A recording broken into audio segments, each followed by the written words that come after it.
Welcome to Project Publish, the show where writers write, performers perform, and judges judge. I'm your host, Richard Graves. And before we meet our guest judge for this week, let me recap the writing challenge that we issued to our 6 remaining writers and 6 remaining performers at the end of last week's show. It's a challenge that some of the writers have been dreading. This is Poetry Week. The challenge to our writers was for 2 poems, 1 dark and 1 light. One should have rhyme and meter, the other should be freeform. The writer chooses which is which, and also the order in which they are performed. Both poems must be presented in the time limit of 2.5 minutes. Our writers and performers met to collaborate with each other midweek. That's when the writers handed their partners a manuscript and the performer saw it for the first time. The performer then had 3 days to memorize lines and hone a presentation. In a few minutes, we'll see how they got on. But first, let's meet our 3 judges who will be sending 1 writer and 1 performer home today. On your left is Don Bingle, our writer judge. Don is a published author who lives in St. Charles. On your right is Amber Mitchell, our performer judge who lives in Warrenville. Amber is founder and artistic director of Stageworks in Geneva. In the centre, we welcome our guest judge for this week, the talented Karen Hollis, a big supporter of the arts in Batavia and owner of K. Hollis Jewelers. Karen, tell us about your passion to develop the arts in Batavia. Sure, Richard. My husband and I moved here about 12 years ago, and when we opened a business in Batavia, we really just immersed ourselves into the community and became very active supporters of the Batavia Fine Arts, and it's just been amazing watching all the local talent and Batavia thrive. Okay, thanks. Now, you've created 2 unique pieces of jewellery for the final winners of our competition. Tell us about these K. Hollis originals. Sure. I have designed 2 pieces depending on who wins, so it will kind of be more personalized depending if it's a male or a female for that winner. But they'll be unique one-of-a-kind pieces designed by myself. Okay. Thank you, Karen. So this week's challenge is poetry. Let's hear from our judges what they'll be looking for when the performers perform poetry. Don, what are you hoping to see? Well, of course, the performers and the writers have to meet the parameters of the challenge. That means the light pieces need to be light, the dark pieces need to be dark. No pastels here, there needs to be a firm contrast. Okay, and Karen, what are you going to be looking for? I'm really looking for something that's really going to move me, that's really going to touch me while they're performing. Thank you, and Amber? I'm going to be looking for how well the actor interprets the voice of the writer and brings emotional immediacy to the world of the piece. Okay, so there we have what the judges are looking for. Let's get down to the performances. First up are John Drake and Crystal Skipworth.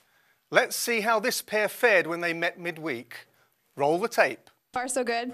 We've made it this week. Not really a poet. I've written some songs, I've written some music, and much of the fiction that I write is what's now called flash fiction. Rhyming and meter took me a while. I can't be John, but I have to get what John is trying to get across and find a way to portray that so it makes sense to everyone. I had a sense of Crystal's personality. But so far, it's all right. There's always the fresh pressure, like, all right, a new thing to memorize. You have 3 days. Hop to it, I mean, you know. I anticipate doing very well, thank you. But we will find out. I mean, we all anticipate that, but hopefully it will come to fruition. John, you're primarily a short fiction writer, so what was the biggest challenge you faced in this week's assignment? Well, this week really fitting within the parameters of the challenge. In poetry isn't something that I'm used to. The free verse was a little closer to what I normally do, but the meter and structure part was definitely a challenge. Okay. Well, let's see how Crystal gets on. Crystal, your time starts now. Just exactly perfect. For an hour, or maybe more, I've been sitting on this bench. This perfectly wonderful bench, on this perfectly wonderful day, in this practically perfect park, waiting for you both to arrive. We have tickets for the theater. The play starts at 2, a wonderfully perfect time for a matinee to commence. The paper says this play has wonderful scenery and costumes. I so want to see the costumes. So much about our lives is wonderfully perfect. The way we met Julia at that wonderfully perfect bakery while we were sipping that oolong tea. You like sugar, while I prefer honey. I like the way it melts perfectly into the tea as I stir. They had those wonderful scones with their homemade jam, so why wouldn't the matinee be just as wonderful? It's almost 2, and I don't want to be late. We can't be seated if we arrive late until after the first act is complete. I forgot the name of the first poem. I think she's mistaken. Perhaps she's confused. I'm not the town mayor. We don't wear the same shoes. I'm not that important. I don't get drinks for free. She sent a town car. I'd rather float off to sea.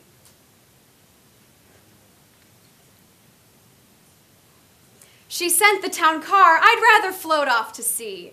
They wear shoes that lace. I wear shoes that tie up. I'm sorry, can I start over entirely?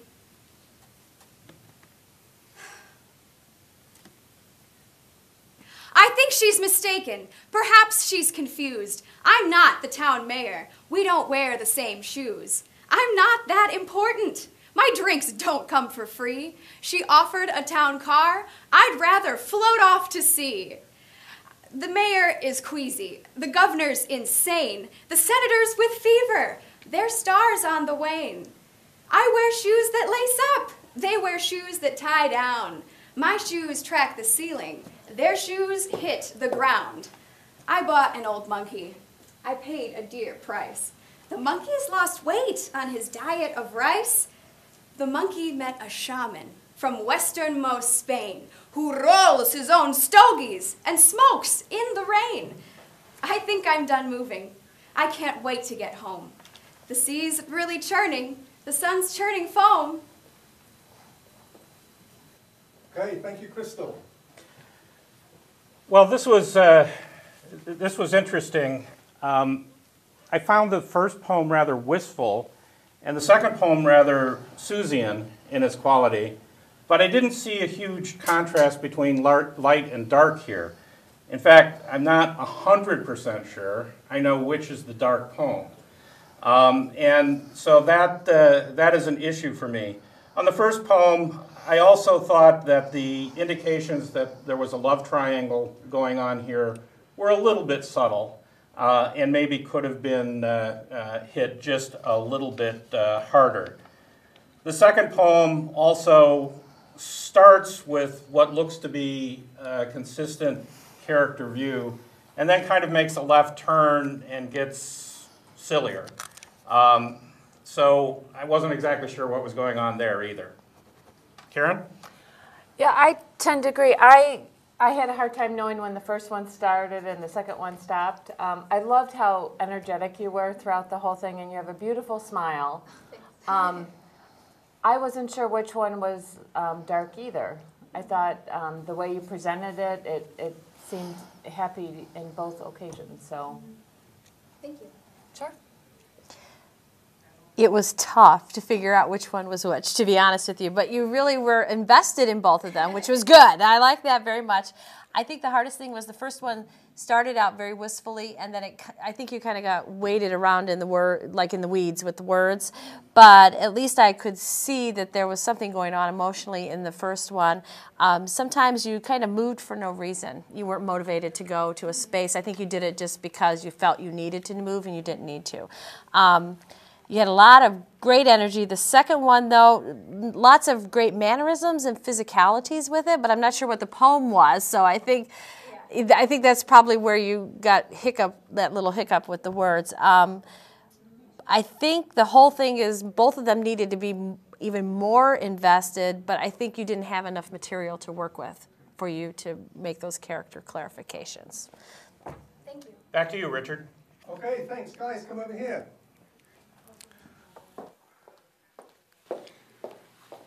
So, Crystal, you had a little hiccup there and you recovered. Tell us about that. What was going through your mind in the middle of that?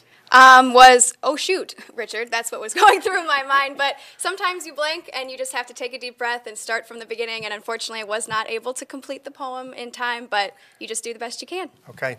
And John, what did you think to the judges' comments? You know, I definitely heard them. Absolutely. I heard the comments and can see where there could be some confusion between the lightness and the darkness. Okay. Thanks. And our next contestants are Ren Roberts and Ethan Mole. Let's see how they collaborated at the Wednesday workshop. Pretty interesting, I would say. It's pretty good. Super nervous last week, but I'm used to everything now. The lights aren't as scary, so I think I'll be good. Poetry is always a little intimidating because you don't know how things are necessarily going to come across. I actually am more excited about this one than I was the last one, so I think this one will be way more fun and hopefully easier. I tend to have a bit of a potty mouth when I write poetry, so that was a little hard to stay away from those words. Thank you.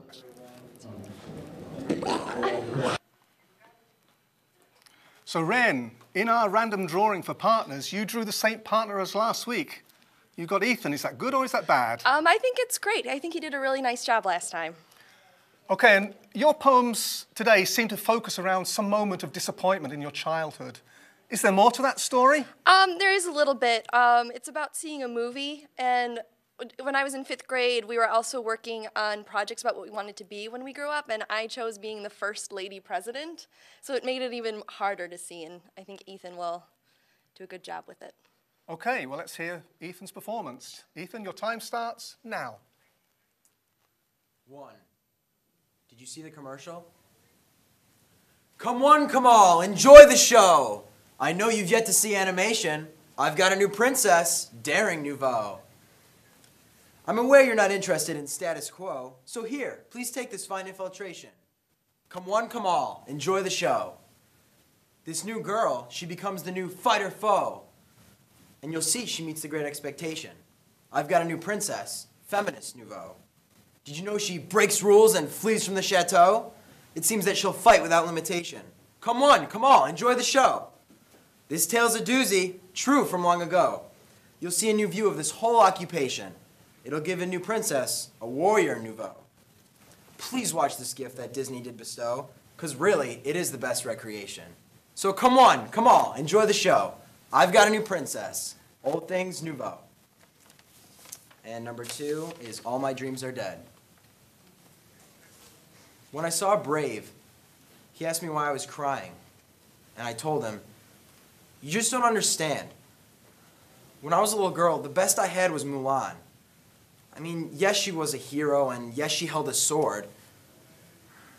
But, and in some small revolutionary wear, she wore pants. But, like, in the end, she still went home, and she still got married, just like her father told her to. I think that's when I got mad. I think that's when rage became a word that I used maybe a little too much. And then I realized that I'm a woman, and I think that's when I started to take down all that pain and ire, and it really made me ill. How do I go back in time?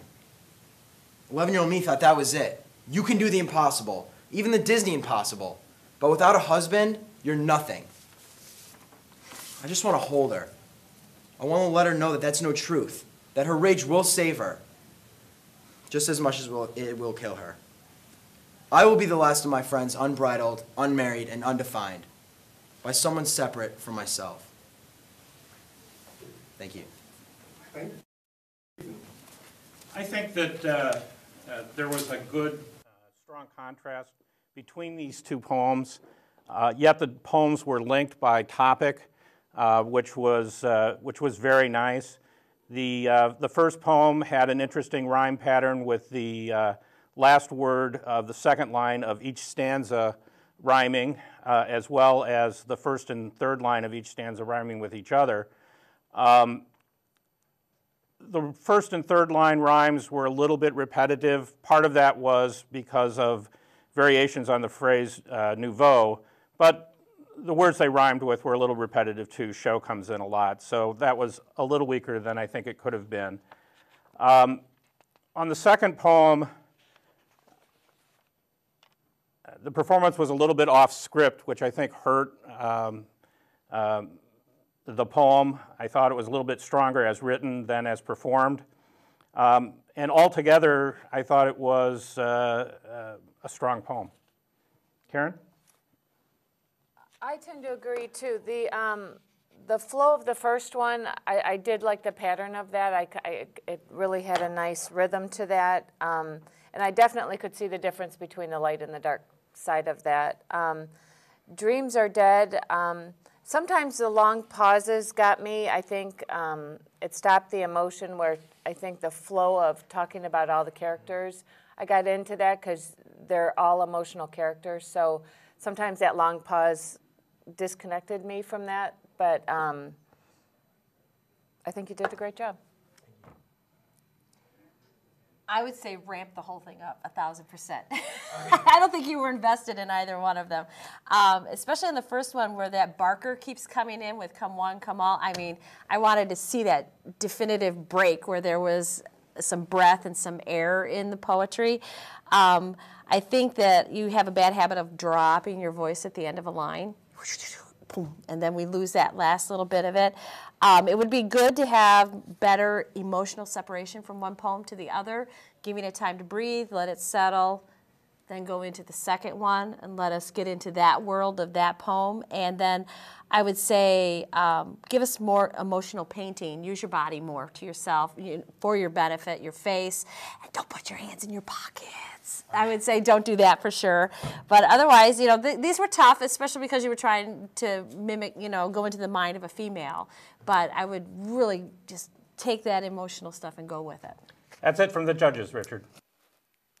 So Ethan, what do you think of those judges' comments? Good. I thought it was very helpful because I agree. I mean, it's hard to put your mind in the mindset of a girl, but I do agree, and it'll help me in the future. Okay. And Ren, tell us your opinion of their comments. I mean, I agree with what they said. I mean, I was following a form structure for the first one, but I can totally understand that it gets a little repetitive at times. Okay, well, thank you very much. Our next performers are Diane Lincoln and Jake Berghog. Let's see how they interacted midweek. I actually like this topic much better. It's something that you don't necessarily need prior experience for, and that's good for my department. I don't usually write rhyming poetry, and that was the challenge. I've never read poetry before, but I read it for the first time, and I was like, I don't know too much about poetry, but this is amazing, and I can totally work with this. So I'm excited. It looks really good. I had lots of different ideas that I tried before I stumbled on this one. Jake will do a really good job performing it, too. We've gone over it a couple of times. He's looking good. We're going to do the best we possibly can. I'm feeling so light on my feet. I could dance down the street. The sky is a brilliant blue.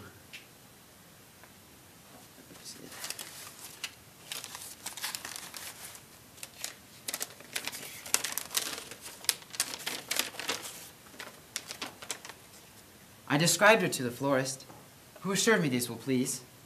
I have never been so nervous. I hope she likes these. The sky is a brilliant blue. The whole world looks so new. Birds singing while they fly, like a tiny orchestra in the sky. Enchantment rises from below and blows in from above.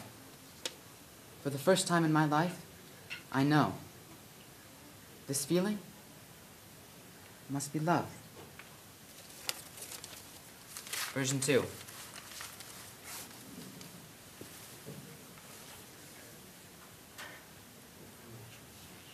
Part of me is buried here. This grass in my fingers offers me no comfort. This whole cold, damp earth has nothing to offer me.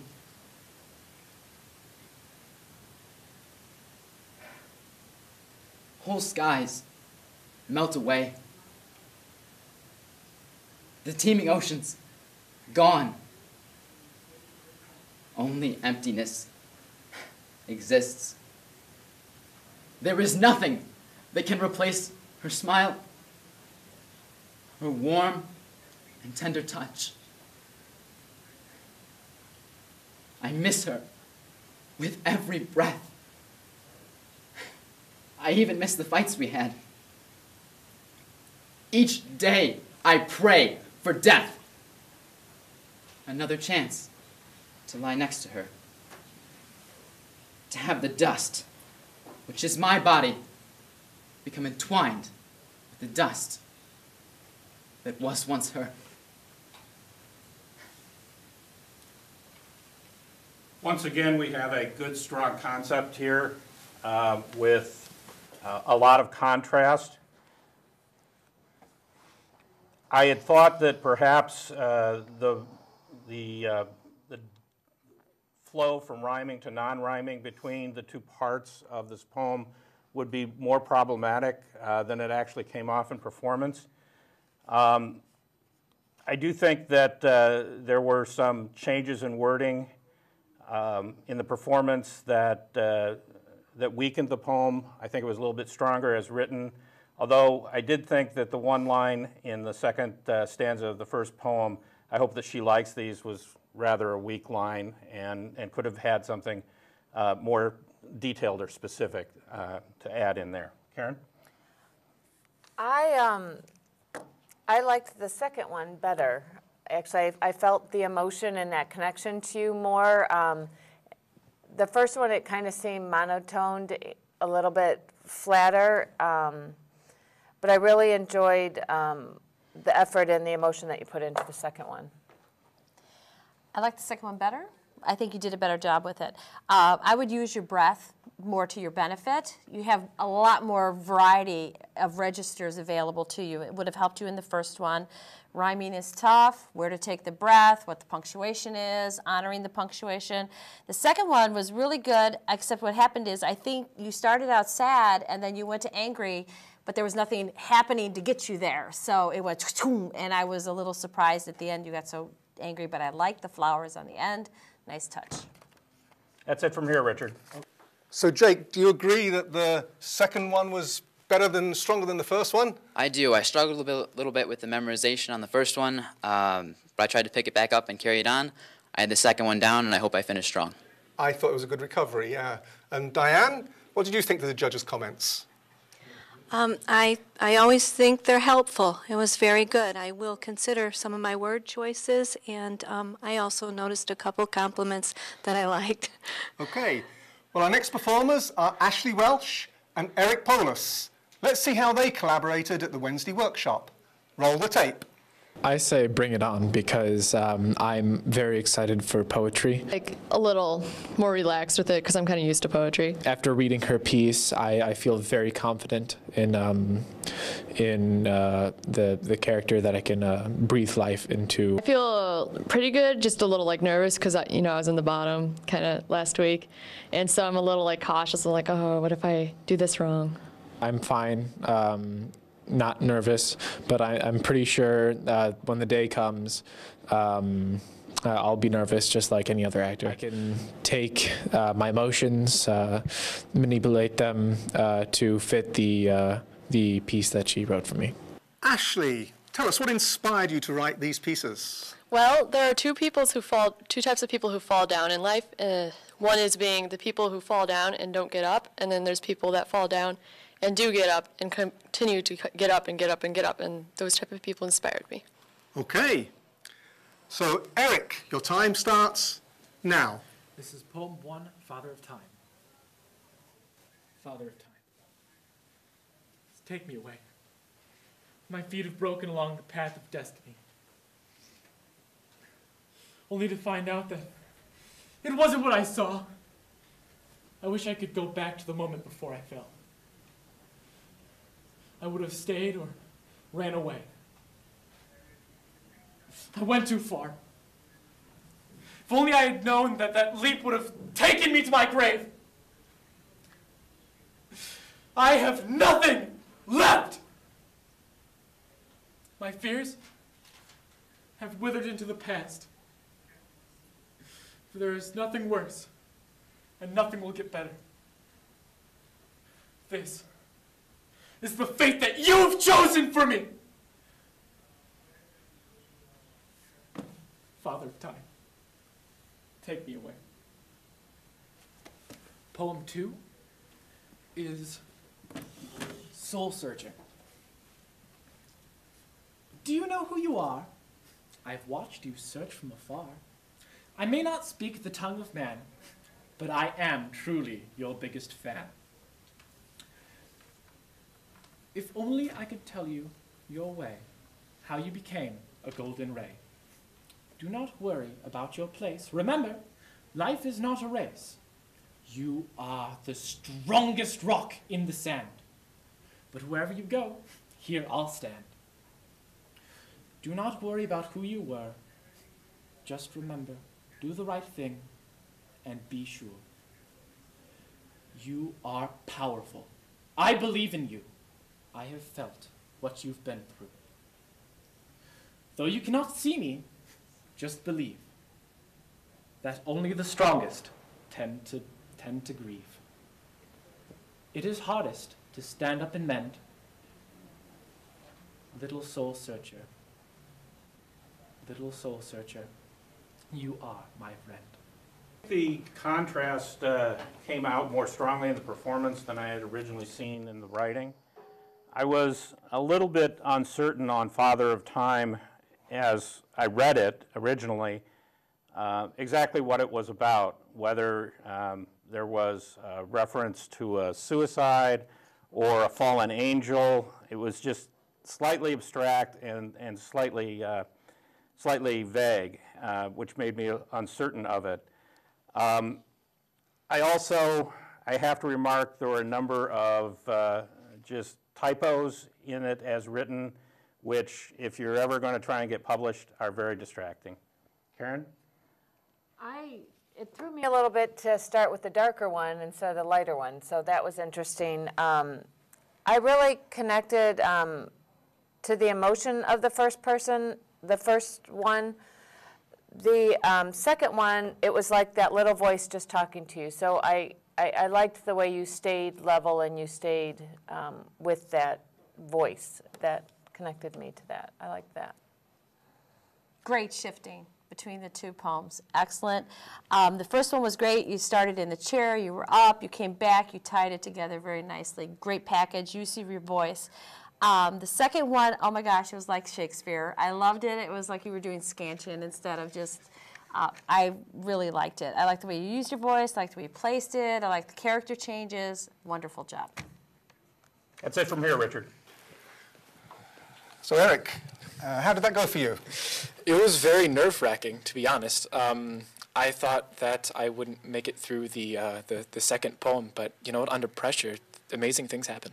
Okay. And Ashley, what did you think of what the judges said about the writing? Well, they have their own opinions, and like it's poetry. It's pretty vague when it comes to poetry, so like sometimes it's not as clear, and sometimes it is. So. Okay, thanks. Our next contestants are Treva Rodemaker and Robin Roy. Let's see their interaction at the I think this is going to go well. I'm pretty happy with what I wrote. Really excited, but I'm going to be honest, this week I'm extremely nervous. I mean, Treva has written something very, very good, and I'm going to have to really do it a lot of justice. I don't normally write poetry. One thing that I did find out that I hadn't thought of before was I cannot write poetry on a computer. I had to dig out a notebook and write it out longhand. I've never performed poetry. My background is comedy. This is really out of the box for me, but I also appreciate it because I do want to stretch myself, and I got lucky Treva wrote something amazing. So. I'm deeply honored that she's so interested in what I have written and wants to know all the background. I think it's really great. If you see my paper, it's like written all over it. I'm thrilled because she has given me so much information about it. I mean, even every aspect of where she was, how she felt when she wrote it. So I think that's just going to be good. Treva, do your two poems have anything in common?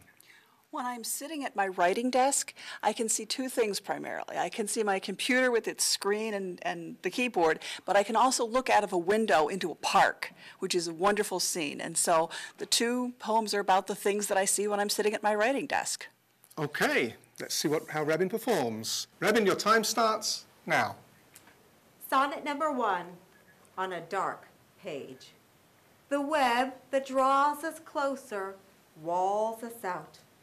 By clicks and keys, our tapping thoughts express joy, triumph, wealth, and children's genius shout, yet hide the choking void of our distress.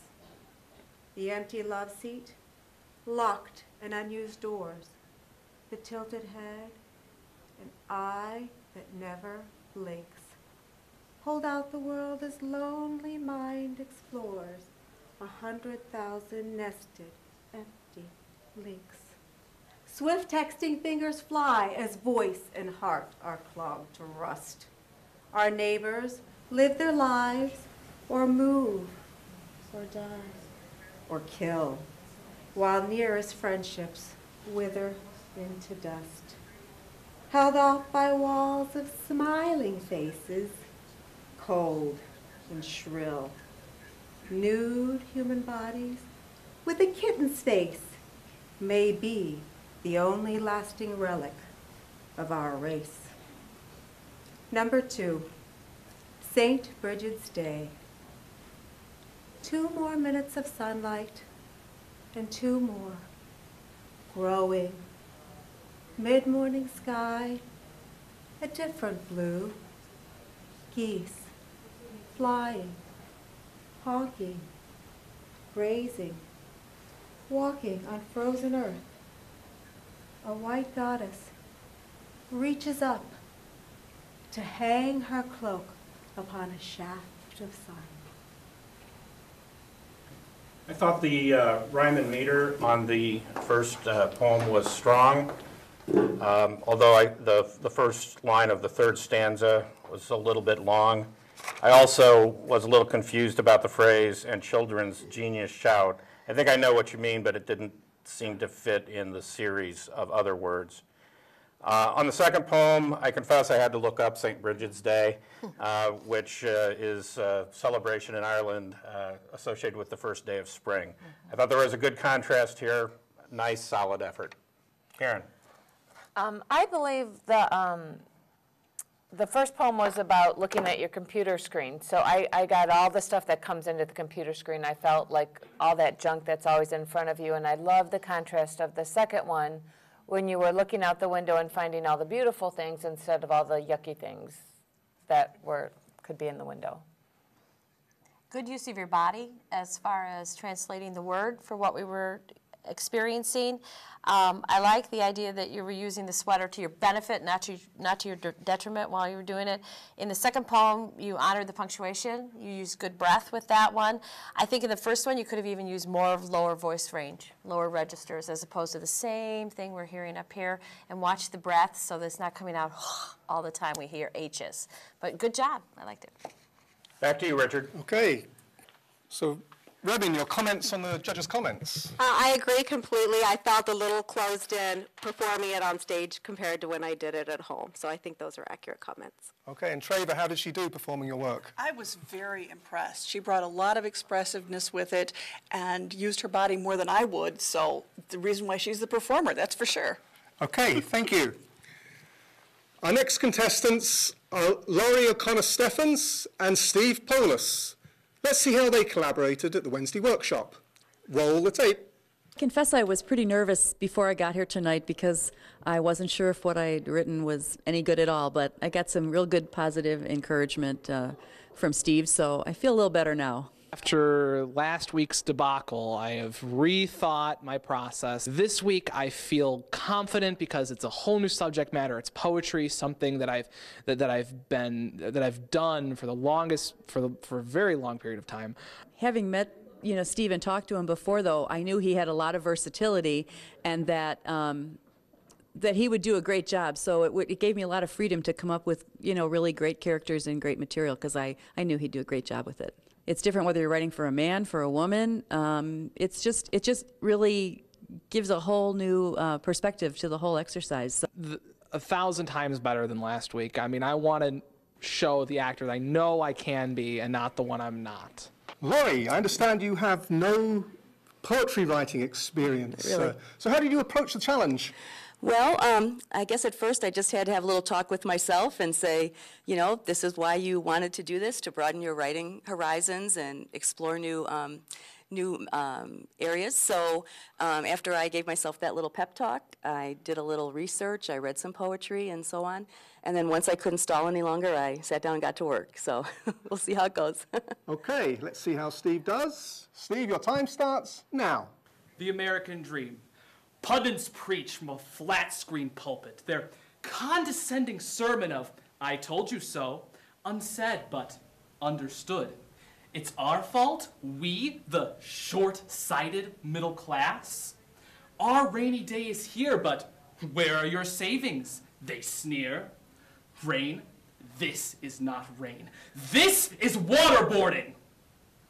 Where are my savings? Oh yes, I spent them foolishly, like a drunk, at happy hour on payday, on taxes, so fat cats can vote themselves a raise, on gasoline, so foreign countries can build cities of skyscrapers who look down at us with ease, on college tuition, so I can be the smartest person earning minimum wage. Cut back, you say? My belt is already cinched tight from hunger. My eyes blur from sleepless nights. My heart aches when I might tell my children no, yet again. Where is our New Deal? Pundits, tell me where to find my lost American dream.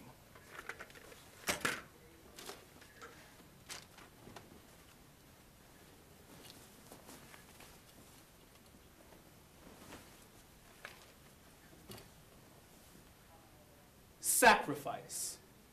In times like these, we all must sacrifice. Identify and vanquish gluttonies. I'll be the first to take my own advice and do away with needless luxuries. I'll drive the bimmer for an extra year. Domestic wine is all I'll pour. And at risk of being too austere, I'll grit my teeth and keep my iPhone 4. I'll sit in business class to Martinique. With 90 channels, I will be content. I'll dine at home at least once a week and cut my tipping down to 10%.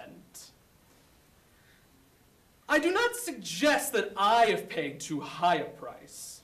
In times like these, we all must sacrifice. I think this is a strong performance matched to a strong couple of poems. There's a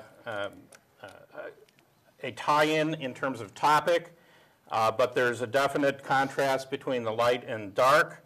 I thought the poems were very clean in terms of phrasing and very specific in the imagery they used. Altogether, very strong. I connected to both of them also. I think you did a great job of sharing, you know, what you don't have. And then on the other side, you really could feel like, oh, I'm just going to sit here and relax and enjoy what I do have. So good job. I connected to that really well. It was really great, the contrast on it. I remember in the first one, you were really angry. I was hoping for something different. Finally, at the end, we got it. That last few lines, I saw, oh yeah, now I empathize with this character. The second one, was maybe a little one note as a caricature of someone who was rich, but well played. You were steady throughout the whole thing, and I liked the mannerisms that you used. Your voice was good. Nice performance. So. The judges are done, Richard. So, Steve, I have to ask you, you were the one performer who lost your lines last week. And, yeah. So how did that affect you when you came to this week? You know what? Honestly, I had a breather. I studied my lines over and over and over again until the point where there was just muscle memory. And I felt very confident getting on. I got over the first couple of seconds being on stage, and then, you know, I'm not really used to cameras. I'm more of, you know, an on-stage theater guy, but I feel as though I delivered my lines fairly confident, and I really enjoyed my performance. Okay, and Laurie, what did you think to the judges' comments? Oh, well, I was pleasantly surprised. I told Steve on Wednesday, I don't know if this is good or great or awful, so I'm really glad it fell into the good category, apparently. And he did a fantastic job. I knew he would. Okay, well, you guys can go and join the other performers. Okay. Thank you. Time for the hard part of our show, where we say goodbye to two of our contestants. In a few moments, Don Bingle will announce which writer will go home, and Amber Mitchell will announce which performer will go home. Our judge will make these decisions all the way through to the final show. At that point, you, the viewers, will take over. For the final show, you will vote to decide the two winners of Project Publish. While the judges deliberate, let me tell you about the prizes that the winners of Project Publish will receive. In addition to those all-important bragging rights, the winning performer will receive the following: 2 VIP all-access passes to the Geneva Film Festival, as we see on the board here. That festival takes place March 28th through the 30th at the State Street Dance Studio in downtown Geneva. These all-access passes include the following: free access to all screenings for the winner and his or her guest, the opportunity to network with Scott Roll, for the festival committee chairman and filmmaker of 20 years and our guest judge last week, and also to meet all the industry professionals that visit the festival. They will also have access to the Saturday morning technical workshops that are led by those industry professionals. The performer will also receive 5 one-on-one coaching sessions with Laurie Holm, our very own acting mentor for Project Publish. Laurie manages Troupe Strasi and has over 10 years of theatre and entertainment experience. The winning writer will receive guidance and assistance throughout the whole process of self-publishing a book on Amazon. That guidance will be provided by Kevin Moriarty, co-founder of Waterline Writers here in Batavia. And we'll hear more about that from Kevin in 2 weeks. That's when he will be our guest judge on Project Publish. The writer will also have the opportunity to engage with well-known fantasy author and USA Today best-selling author, Gene Raby. Gene teaches genre writing courses and will provide a critique of a short story by the winning writer and give guidance for marketing the writer's work. Both winners will be featured in an exclusive interview with Rick Hollinger for his column in the Kane County Chronicle, and each winner will also receive the following: the Kay Hollis Original Pieces of Jewelry, as we mentioned earlier in the show, a $50 gift certificate to Steel Beam Theatre in St. Charles, a provider of outstanding adult and children's theatre entertainment to the local community since 2001, and certificates for lunch or dinner at the popular Gammon Coach House in Batavia, Illinois. All of our contestants will receive a copy of the Project Publish series on a limited edition t-shirt for participants only that says, "As seen on BATV." Okay, now it's time for the results. Let's bring our 6 writers onto the stage.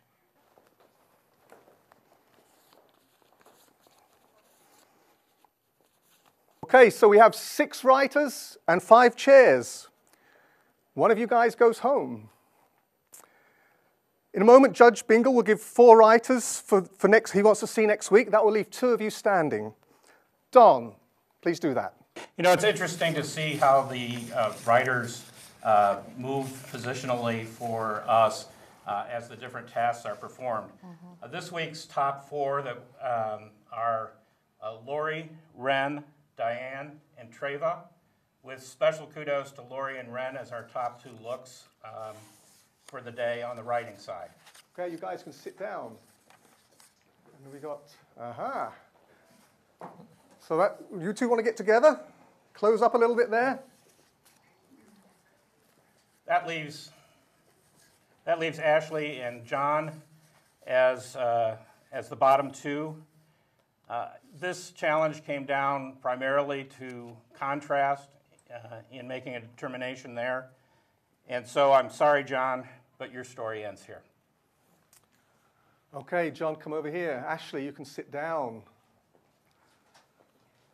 So, John, I hope you've enjoyed the experience on Project Publish. I've had a great time. And anything you want to say to Judge Bingle? No, thank you very much. This was a great opportunity. Okay. Well, I have here, coming for you, a token of appreciation for your service to us. That's for you. And also your Project Published t-shirt.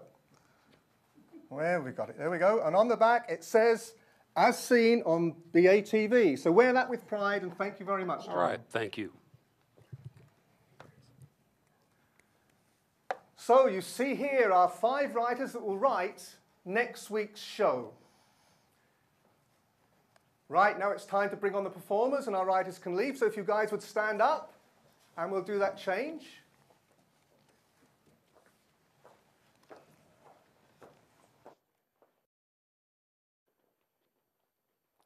Okay, and again, we have 6 people here with 5 chairs, and it's Amber's turn to announce who are the top 4 this week. Crystal, Eric, Stephen, and Rebin. Okay, you guys can sit down.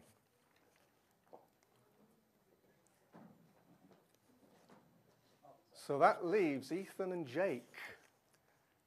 Amber, give us the rationale and the reason and the final judgment, please. Well, we were discussing it, and we decided that it had to do a lot with commitment to the material and a little bit of emotional range with the material that they were given. And so we have to say that, unfortunately for Jake, your story ends here. But you did a great job, both of you. We appreciate it. Okay, Ethan, please take a seat. Jake, congratulations. I'm sorry you're going, but you've got to perform, and thank you for being here. And here's your T-shirt and a token of appreciation from our sponsors. Thank you. Is there anything you'd like to say to the judges? This is one of my very first acting experiences, so it was very fun and very cool, and I'm glad I got to do it. Okay, thanks. Thanks, Jake. Good luck to your future. Thanks.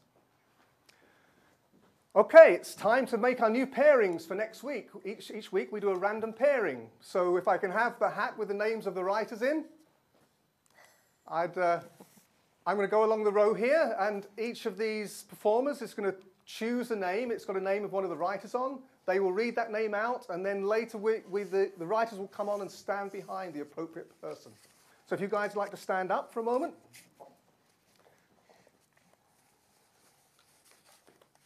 Lori O'Connor Stevens.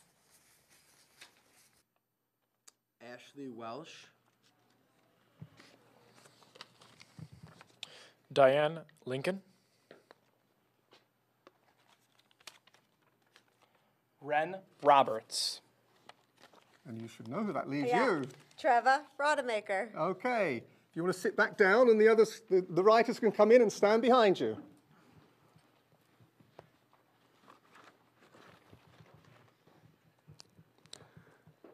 And now it's time for the next week's challenge, writing challenge. Don Bingle, please give us that writing challenge. This week's task is for a 3-minute piece. But this time, you want to write the opening scene of a thriller novel. You must start with a strong hook, introduce the protagonist and/or antagonist, and establish the setting and what's at stake, as well as hint at the overall plot. No need for a tidy ending here. Leave the audience begging to turn to the next page and ready to buy your book. Okay, Amber, tell us what are you looking for as people perform a reading, basically, from the beginning of a novel? Well, we're going to find out what the emotional attachment is that they have to the characters, also bring the world of the story alive, and putting their own spin on those characters to clearly delineate who is who on stage. Okay, ladies and gentlemen, in the next 7 days, these contestants will write and create next week's show. The challenge is the same for each pair, yet you will hear the opening scene of 5 new novels, and you'll see 5 unique performances. So go to BATV.US and click the Project Published tab to watch anywhere in the US, or join us next Sunday afternoon at 2 p.m. live from BATV Faltos Studios for week 4 of Project Publish, the show where writers write, performers perform, and judges judge. I'm Richard Graves, and I'll see you then. Thank you for watching, and please tell a neighbor.